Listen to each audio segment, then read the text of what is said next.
الحمد لله رب العالمين والعاقبة للمتقين ولا عدوان إلا على الظالمين وأشهد أن لا إله إلا الله وحده لا شريك له ولي الصالحين وأشهد أن محمدا عبده ورسوله وصفيه من خلقه وخليله سيد الأولين والآخرين اللهم صل عليه وعلى آله وصحبه ومن اتبعهم بإحسان إلى يوم الدين أما بعد. Mes chers frères et sœurs, aujourd'hui avec l'aide d'Allah Tabarak wa Ta'ala, nous allons parler d'un fléau qui s'est répandu partout. Partout dans notre société, et je dirais même partout malheureusement dans le monde. Rares sont ceux qui ont été épargnés de tomber dans ce péché. Comprenez donc qu'on va parler d'un péché aujourd'hui qui a touché trop de monde dans notre communauté. Ce péché est celui des insultes, les gros mots, le fait d'être vulgaire. Wallahi, que j'ai le cœur lourd en faisant cette khutba, car j'ai plein de scènes qui me traversent l'esprit quand tu rentres dans le quartier. Une maman qui passe dans une rue et qui entend une insulte de mère. Tu rentres dans ton quartier, tu vas prendre l'ascenseur. Même si toi tu dis pas des gros mots, le minimum c'est que tu vas en entendre. Illa man rahima rabbi. Illa man rahima rabbi, sauf ceux à qui Allah a fait miséricorde. Ils sont en train de discuter avec leurs amis, ils s'insultent. Il est heureux, il dit des gros mots. Et d'ailleurs, ça fait rire ses amis. Il est triste, il insulte. Il conduit, il dit des gros mots. Il est satisfait, il dit des gros mots. Il est en colère, il dit des gros mots. Pour certains, les insultes, les gros mots sont devenus une ponctuation dans leurs phrases. Et ce qui fait mal au cœur, c'est que ces gens-là se disent être des musulmans. Ils le disent. Ils te disent, moi je suis musulman. Moi je suis un croyant. Mais qu'est-ce que ça implique d'être musulman? Est-ce que tu sais ce que ça veut dire être musulman? Toi qui as prononcé l'attestation de foi, sais-tu ce qu'elle implique? Malheureusement, on vit une époque sombre, où de plus en plus de jeunes et de moins jeunes disent des gros mots, jusqu'à même qu'on a des sœurs de notre Ummah, parfois voilées, elles disent des gros mots. Et wallahi, j'ai déjà vu ça. Dans la rue, elle insulte une personne à la fenêtre. Wallahi, j'ai assisté à ces scènes.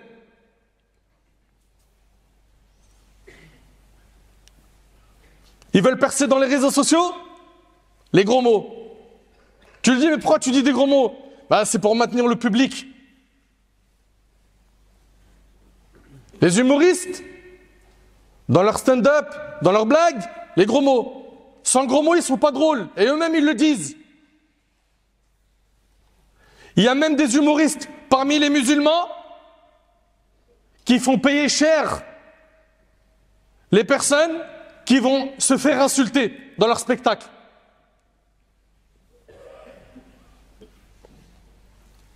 Dans ce qu'ils écoutent nos jeunes, comme musique, comme rap, haram, des insultes, des gros mots. Il va regarder un influenceur, un humoriste, il va regarder une personnalité publique, un comédien, et il va entendre des gros mots. Et moi, ce qui me chagrine, c'est que beaucoup de ces gens-là sont des gens de notre communauté.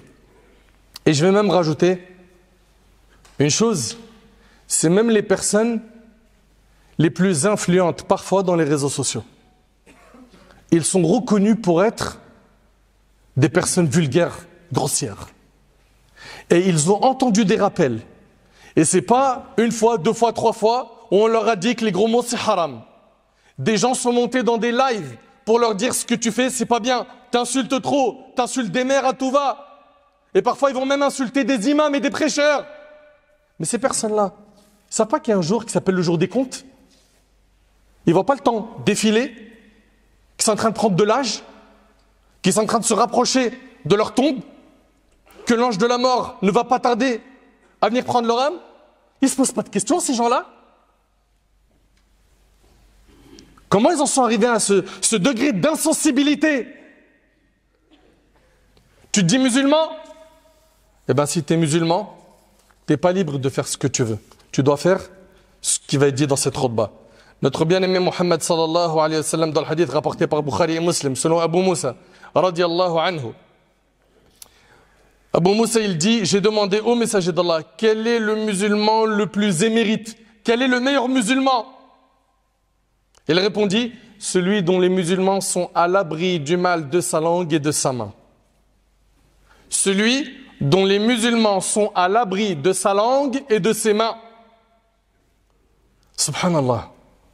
Et ces personnes-là se disent musulmanes, mais ce qui est triste, et attention, je ne suis pas en train de dire que ce sont des non-musulmans. Non, on n'est pas en train de les excommunier. Mais ils se disent musulmans et ils sont contre-fiches d'être en bas de l'échelle. Non. Se concurrencer pour être un bon musulman, être quelqu'un de pieux qui va prendre des sourates, qui va corriger sa récitation de Coran, qui va prendre des cours de religion, qui va améliorer son comportement, qui va être une plus-value à la Ummah, à la société dans laquelle il vit, ça ne l'intéresse pas. Pourquoi? Parce que j'ai déjà mes followers, ils aiment bien ce mode, ce fonctionnement. Et pourquoi j'insiste sur le côté réseaux sociaux? Parce que ces gens-là qui tiennent les ficelles sur les réseaux sociaux avec des grands comptes où ils insultent des mères à tout va et ils ont un nombre de fans incalculable. Si je leur adresse à eux ce message, c'est parce qu'ils ont égaré énormément de nos jeunes, de nos petits frères et de nos petites sœurs. Wallahi, ils en ont égaré plein. Ils s'en rendent pas compte. À partir du moment où toi, t'as démocratisé les insultes, qu'est-ce qui se passe? Le petit jeune de 12-13 ans qui te suit sur TikTok ou sur Snap, il dit les mêmes gros mots et il y voit aucun mal. T'es son mentor. Ces gens-là sont devenus des guides pour l'enfer. Wal'iyadu billah. Il y a des gens qui guident vers le paradis, et il y a des gens qui guident vers le nar. Le prophète sallallahu alayhi wa sallam, dans le hadith d'Abu Darda qui est rapporté par Tirmidhi, a dit, le croyant n'insulte pas. Voilà ce qu'il dit le prophète sallallahu alayhi wa sallam. C'est notre modèle. On n'a pas le choix en tant que musulman. On est obligé de le suivre.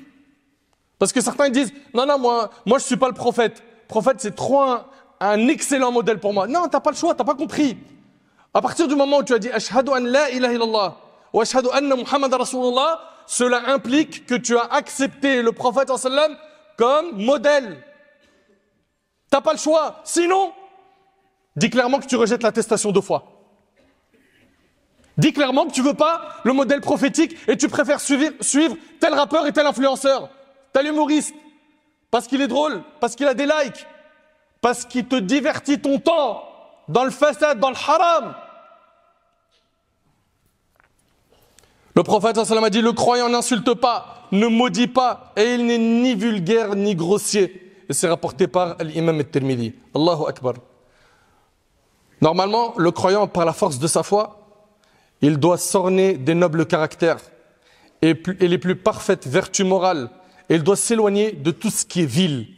Et dans le cas où tu refuses de suivre le prophète sallallahu alayhi wa sallam, tu ne le veux pas comme modèle, tu préfères suivre quelqu'un d'autre. Allah tabarak wa ta'ala, il dit, فَلْيَحْذَرِ الَّذِينَ يُخَالِفُونَ عَنْ أَمْرِهِ أَنْ تُصِيبَهُمْ فِتْنَةٌ أَوْ يُصِيبَهُمْ عَذَابٌ أَلِيمٌ. Que ceux qui s'opposent à son ordre, tu t'opposes à l'ordre du prophète sallallahu alayhi wa sallam, Allah ta'ala, il dit que ceux qui s'opposent à son ordre prennent garde qu'une épreuve ne les frappe ou que ne les atteigne un châtiment douloureux. Les savants du tafsir, ils disent que l'épreuve qui peut le frapper, c'est qu'il se retrouve égaré. Il se retrouve égaré du chemin d'Allah. Ou qu'une épreuve le touche dans la dunya, sa maison elle brûle. Accident de voiture, il perd un de ses membres. Ou bien il perd tous ses enfants, il meurt en accident de voiture. Est-ce que tu prends au sérieux le verset d'Allah ou ça, tu crois pas? Tu crois ou tu crois pas? Allah Ta'ala, il dit que ceux qui s'opposent à son ordre prennent garde qu'une épreuve ne les frappe ou que ne les atteigne un châtiment douloureux. Et le prophète sallallahu alayhi wa sallam, il nous a annoncé, subhanallah, que celui qui insulte, il est inscrit dans le registre des pervers. T'insultes, t'es quelqu'un de fasiq, pervers. Comment ça? Le prophète sallallahu alayhi wa sallam a dit Sibabul muslim fusuq wa qitaluhu kufr. Insulter le musulman est de la perversité. Le combattre est un acte de mécréance rapporté par Bukhari et Muslim. Tu sais c'est quoi être un pervers? La perversité étant la désobéissance envers Allah. Tu es quelqu'un qui désobéit aux ordres d'Allah tabarak wa ta'ala. Les rappels, vous n'en avez pas eu une fois, deux fois, trois fois sur les gros mots. Vous en avez eu plein. Plein par vos proches, la famille, des amis, sur le net, des vidéos qu'on t'a envoyées. Et tu l'as regardé la vidéo jusqu'au bout. Et elle t'a peut-être fait un effet quelques minutes. Et après, tu es retombé dans les insultes. Et ça te fait ni chaud ni froid. Ça te fait ni chaud ni froid d'être quelqu'un qui est considéré pervers. Et écoute avec moi ce passage avec les oreilles de ton cœur. Sur terre, on évite les choses qui peuvent mettre en colère les gens. C'est vrai ou pas? On vit avec des gens autour de nous. Et chacun d'entre nous fait le nécessaire pour s'éloigner de la colère des gens, pour ne pas s'attirer la colère des gens. Pourquoi? Pour ne pas recevoir de blâme, pour ne pas se créer de problèmes, pour s'acheter la paix. C'est vrai ou c'est pas vrai? Chacun d'entre nous fait le nécessaire pour s'écarter de la colère des humains. Et sur terre, lorsqu'une personne atteint un certain rang social, elle est encore plus respectée que les autres. Et on va faire 1000 calculs avant de parler avec cette personne. Pourquoi? Parce que c'est une personne importante dans la société. On ne peut pas lui parler comme on parle à n'importe qui. Et on va la respecter et faire très attention à sa sensibilité et à s'écarter du fait de quoi? De la mettre en colère. Pourquoi? Parce que c'est une personne qui est importante sur terre. Taïb. Ce qui est étonnant, c'est que cette personne qui est vulgaire met en colère Allah tabarak wa ta'ala.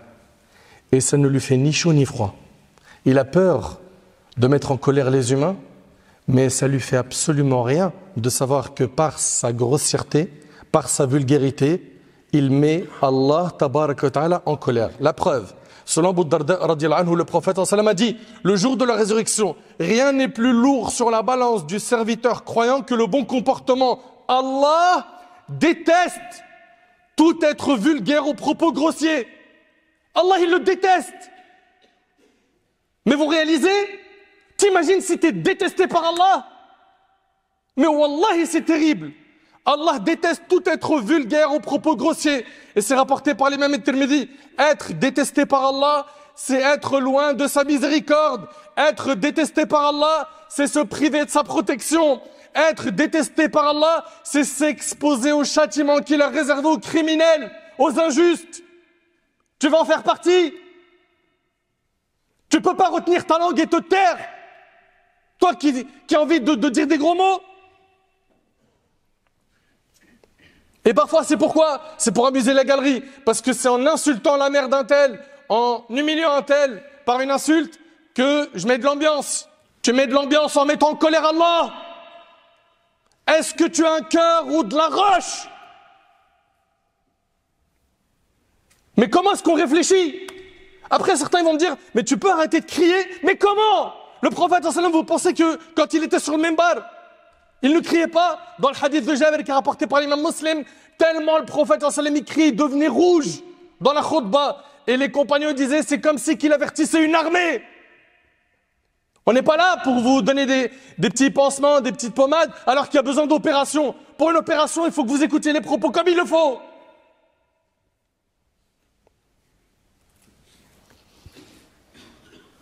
Allah déteste tout être vulgaire aux propos grossiers.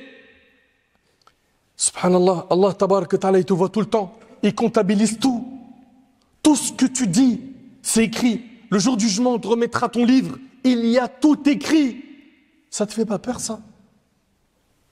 Toutes les mamans que tu as insultées, tous les pères que tu as insultés, tous les morts que tu as insultés, tous les vivants que tu as insultés.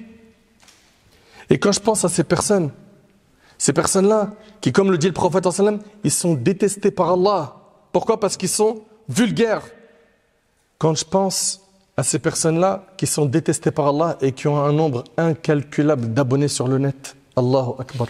Inna lillahi wa inna ilayhi raji'un. Qu'Allah subhanahu wa ta'ala il améliore la situation de la communauté. Gardez en tête, vous les fans de ces personnes perverses, garde en tête une chose, vous serez ressuscité avec ceux que vous aimez. Vous les aimez, vous les soutenez, eh bien dis amin à mon invocation, qu'Allah te ressuscite avec eux. Dis amin. Pourquoi certains commencent à refroidir? Tu les aimes de tout ton cœur, c'est des bonhommes. Ils défendent des nobles causes. Comment tu peux prêter l'oreille à des personnes qui disent autant d'insultes dans les quartiers, à l'école, dans ton cercle de fréquentation, sur le net, sur certains lives, sur des stories que tu as l'habitude de suivre? Comment billah alik, t'es bien musulman, non? T'es musulman, t'aimes ce qu'Allah aime ou tu aimes ce qu'Allah déteste? Comment tu réagis? Et vous savez, ceux et celles qui voient le haram et qui se taisent, accrochez vos ceintures. Le prophète sallallahu alayhi wa sallam a dit, lorsque le péché est pratiqué sur terre, celui qui assiste et le déteste, il assiste au péché et il le déteste. C'est-à-dire quoi? Son cœur rejette ce péché. Et comme celui qui n'y a pas assisté. Vous savez, c'est-à-dire quoi ce passage? C'est-à-dire qu'il a détesté ce péché avec son cœur et n'a pas pu réprouver le mal avec sa main ou avec sa langue. Il a essayé de changer le mal, il a essayé, mais il n'a pas réussi. Okay? Le prophète dit, lorsque le péché est pratiqué sur la terre, celui qui assiste et le déteste est comme celui qui n'y a pas assisté. Et celui qui a assisté et en est satisfait, celui qui a assisté au péché et il en est satisfait. C'est-à-dire quoi? Il n'a pas blâmé le blâmable. Il est comme celui qui a assisté, c'est-à-dire qu'il est associé dans le péché. Donc, ça donne quoi exactement l'explication de ce hadith? Ce hadith nous dit que si tu vois un acte haram et tu n'as rien fait pour le changer et que tu en étais satisfait, tu es associé dans le péché avec le pécheur. Il a insulté une mère, t'as rien dit. Il a fumé un joint, t'as rien dit. Ton cœur n'a pas réprouvé, ça c'est le minimum, ce mal. C'est-à-dire que ça bouillonne à l'intérieur de toi. Tu as essayé, autant que possible, de changer le mal. Là, tu es excusé, tu n'as pas de péché. Mais tu as cautionné le mal, tu l'as approuvé par ton cœur, tu approuves ces gros mots et ces insultes, et bien tu as les mêmes péchés que celui qui a insulté, alors que toi tu n'as rien dit. Allahu Akbar. Et là, les fans, vous qui suivez des personnes grossières sur le net, vous êtes prêts à encaisser tous ces péchés? Vous n'avez pas, vous, prononcé ces gros mots. Mais l'influenceur que vous aimez, le rappeur ou l'humoriste ou autre, il a prononcé ces gros mots. Le fait que tu n'as rien dit face au haram et que tu l'acceptes, tu as les mêmes péchés que lui. Et celui qui insulte, il va rembourser avec ses hasanat.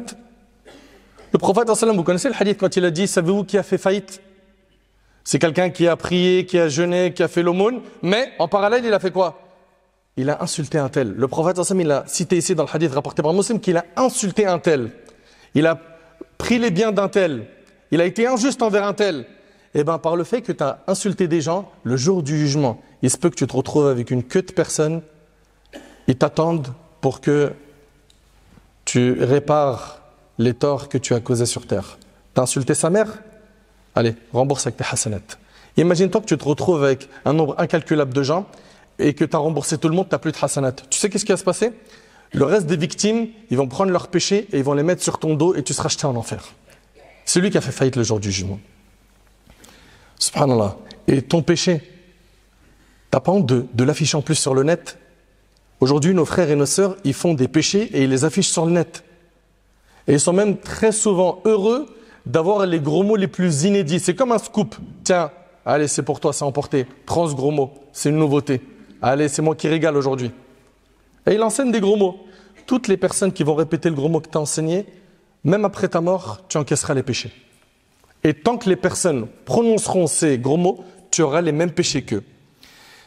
Et aussi une autre chose, est-ce que vous savez que certains frères, et parfois il arrive que certaines sœurs se retrouvent à être la cause du fait que leurs parents sont insultés? Comment ça? Le prophète sallallahu alayhi wa sallam, il a dit, parmi les grands péchés figure le fait qu'un homme insulte ses parents. Le hadith est rapporté par Bukhari Muslim. On a dit, un homme peut-il insulter ses parents? Il répondit oui. Il insulte le père d'un homme qui à son tour insulte le sien. Quand toi tu insultes le père de quelqu'un, en retour qu'est-ce qu'il fait lui? Il insulte ton père. Et le prophète sallallahu alayhi wa sallam, il dit, et il insulte la mère d'un autre qui en réponse insulte la sienne. Voilà. Quand quelqu'un il insulte la mère de quelqu'un, qu'est-ce qui se passe? Tout de suite, il a le retour. On lui insulte sa mère. Donc tu as été la cause, toi, que tes parents ont été insultés. Allah tabarak wa ta'ala, il dit wa qada rabbuka an la ta'budu illa iyyahu wa bil walidayni ihsana. Allah ta'ala, il dit qu'Allah il a décrété de n'adorer que lui et d'être bon envers les parents. Et toi, c'est ça la bonté que tu donnes à tes parents? Tu fais en sorte que des gens les insultent, les maudissent. C'est ça être bienfaisant envers tes parents. Et ce hadith, on vous a dit, il est rapporté par l'imam al-Bukhari et Muslim. Et en fait, le fait d'insulter les parents de quelqu'un fera que la personne insultera tes parents. Et il se peut parfois qu'ils soient morts. Et le prophète sallallahu alayhi wa sallam a dit, n'insultez pas les morts, car ils sont arrivés là où leurs œuvres les ont menés. Rapporté par le Bukhari. Vous avez vu comment notre religion elle est précise? Même les morts, on ne les insulte pas, on n'a pas le droit. Ni les vivants, ni les morts. Ici, le prophète sallallahu alayhi wa sallam, il dit, ils sont arrivés là où leurs œuvres les ont menés. C'est-à-dire que leurs actes, bons ou mauvais, les ont amenés là où ils méritaient. De ce fait, toutes ces insultes à leur encontre ne leur parviendront jamais. En revanche, elles blesseront les proches encore vivants. Mes chers frères, mes chères sœurs, ce que nos frères et nos sœurs oublient quand ils disent des gros mots, c'est qu'ils ont pris le chemin qui mène à l'enfer. Notre bien-aimé alayhi salatu wassalam, il a dit au compagnon Mu'adh ibn Jabal radiyallahu anhu, il saisit sa langue et il a dit, retiens celle-ci. Il a dit au compagnon, retiens celle-ci. Je dis, donc c'est Mu'adh le compagnon, il a dit, ô prophète d'Allah, serons-nous punis pour les paroles que nous prononçons? Il a dit que ta mère te perde, ô Mu'adh. Il a dit, les gens seront-ils jetés sur leur visage ou sur leur nez que parce que leurs langues ont prononcé? Une parmi les plus grandes causes qui va amener les gens dans le feu de l'enfer, c'est la langue. Et on oublie une chose, c'est que le prophète sallam, qui est le modèle pour l'humanité, il n'a jamais été grossier. Selon Abdullah ibn Amr ibn al-As, le prophète sallallahu alayhi wa sallam n'a jamais été grossier et n'a jamais voulu le paraître. On a des gens, ils ne sont pas grossiers, mais ils cherchent à l'être. Pourquoi? Pour fondre dans le décor, sinon je ne me fais pas respecter. Si j'adopte pas les codes de la cité, du quartier, de la vulgarité, de la violence, on va m'écraser. Donc, je joue un rôle, mais je n'ai pas le choix. Pourquoi? Le prophète sallam, c'est ton modèle. Pourquoi tu es avec cette fréquentation? Pourquoi tu t'es imposé de rester avec eux? Change de fréquentation. La bonne fréquentation, tu la trouves à la mosquée. Tu la trouves dans les cours de religion, dans les cours de Coran. Eux, ils sont là, ils fréquentent un panier de fruits très mauvais et ils se demandent comment faire pour s'en sortir. Mais quitte ce panier, ne reste pas avec eux. Aujourd'hui, si nos enfants en sont arrivés à ce stade, subhanallah, des enfants qui disent des gros mots très tôt, les premiers mots qu'ils disent, papa, maman, t'as un oncle qui vient qui lui dit « Dis hmar »,« Dis bagra », « Dis t'es un âne », « Dis-lui t'es un idiot, t'es un imbécile ». Et il rigole. Et il rigole du gros mot. Le petit, il parle à peine. Il sait déjà dire des gros mots. Et c'est marrant. Et on l'enregistre en vidéo. Et on met ça en story. Regarde, mon neveu, Allah ibarak. Allah ibarak quoi? Et si aujourd'hui, des enfants de 7-8 ans, plus jeunes, plus âgés, sont devenus vulgaires, c'est pour deux causes. Premièrement, c'est parce que les parents ont contribué à leur égarement. En les défendant, en disant quoi? Mais c'est pas grave, il est encore petit. Mais c'est pas grave, et alors, il comprend pas ce qu'il dit, c'est un petit gros mot, il a 4 ans, laisse-le. C'est pas grave, il a 6 ans. C'est pas grave, il a 7 ans. Mais ce que toi, tu comprends pas, c'est que l'enfant, il grandit avec cette norme. Plus tard, tu veux lui changer cette norme, lui, il comprend pas pourquoi il faut la changer. Il a bu ça dans le biberon. Donc, ça, c'est la première des choses. C'est le fait qu'il y a un laxisme des parents. C'est pour ça que les enfants sont vulgaires. Deuxième cause, c'est que les parents eux-mêmes ne se privent pas de dire des insultes dans la maison. Résultat, l'enfant, le gros mot tu crois, il l'a pris où? Il l'a pris par son père, par sa mère. Quand ils se disputent, le père, il envoie les pires insultes. La mère, elle envoie les pires insultes. Et l'enfant, il boit. Il boit et il reproduit la même chose. Plus tard, il grandit, ça devient très difficile pour lui de quitter ces mauvais comportements. Sachez qu'on aura des comptes à rendre sur nos enfants. Allah Ta'ala dit, ô vous qui croyez, préservez vos personnes et vos familles d'un feu dont les hommes et les pierres seront le combustible. Ya ayyuhalladhina amanu, qu anfusakum wa ahlikum nara. Et il arrive parfois qu'on a certains qui viennent nous provoquer juste pour entendre un gros mot parce qu'il aime tellement tes gros mots. Mais je ne sais pas si tu réalises qu'en étant grossier, Allah te déteste. Toi, tu veux que la personne que tu aimes soit détestée par Allah? Craignons donc Allah. Craignons donc Allah, tabaraka wa ta'ala. Et faisons le nécessaire pour nous débarrasser de ces mauvais comportements. Chacun d'entre nous doit faire un bilan concernant ses actions et surveiller attentivement sa langue. Maudis pas, n'insulte pas, te moque pas, calomnie pas, médis pas. Le prophète sallallahu alayhi wa sallam a dit « Celui qui me garantit ce qu'il a entre ses deux mâchoires, c'est-à-dire sa langue, et ce qu'il a entre ses deux jambes, son sexe, je lui garantis le paradis. » Le prophète sallallahu alayhi wa sallam nous oriente vers deux choses qui, si le musulman réussit à s'y accrocher, le feront entrer au paradis qu'Allah a promis à ses serviteurs pieux. Tu maîtrises ta langue et tu préserves ton sexe de la fornication. Et le prophète sallallahu alayhi wa sallam a dit « La foi d'un serviteur ne sera pas droite tant que son cœur ne sera pas droit. Et son cœur ne sera pas droit tant que sa langue ne sera pas droite. » Donc tant que ta langue n'est pas droite, ton cœur n'est pas droit. Et tant que ton cœur n'est pas droit, ta foi n'est pas droite. Après avoir écouté tout cela, et vous êtes d'accord avec moi que ce n'est pas la première fois que vous entendez un rappel sur les gros mots. Il va falloir maintenant qu'on se pose des questions. Jusqu'à quand je mets en colère Allah? Jusqu'à quand je prends des péchés? Jusqu'à quand je m'expose au châtiment d'Allah tabarak wa ta'ala le jour du jugement? Jusqu'à quand j'ai le comportement d'un pervers, d'un fasiq? Jusqu'à quand? Allah ta'ala il dit فَبَشِّرْ عِبَادْ الَّذِينَ يَسْتَمِعُونَ الْقَوْلَ فَيَتَّبِعُونَ أَحْسَنَهُ أُولَئِكَ الَّذِينَ هَدَاهُمُ اللَّهُ وَأُولَئِكَ هُمْ أُولُو الْأَلْبَابِ. Fais donc bonne annonce à mes serviteurs qui écoutent ma parole et se conforment à ce qu'elle comporte de meilleur. Donc, à nous de faire le nécessaire pour, après avoir bien écouté, traduire ça par de la mise en pratique. Le vrai croyant, c'est celui qui, lorsqu'il reçoit un rappel, il le prend en considération. Quand il entend un blâme, il le prend en considération. Et il garde en tête une chose, c'est que tous qu'il a fait dans le passé, s'il s'en repent, Allah tabaraka ta'ala lui pardonnera. Allah ta'ala il dit إِنَّ الَّذِينَ اتَّقَوْا إِذَا مَسَّهُمْ طَائِفٌ مِّنَ الشَّيْطَانِ تَذَكَّرُوا فَإِذَا هُمْ مُبْصِرُونَ.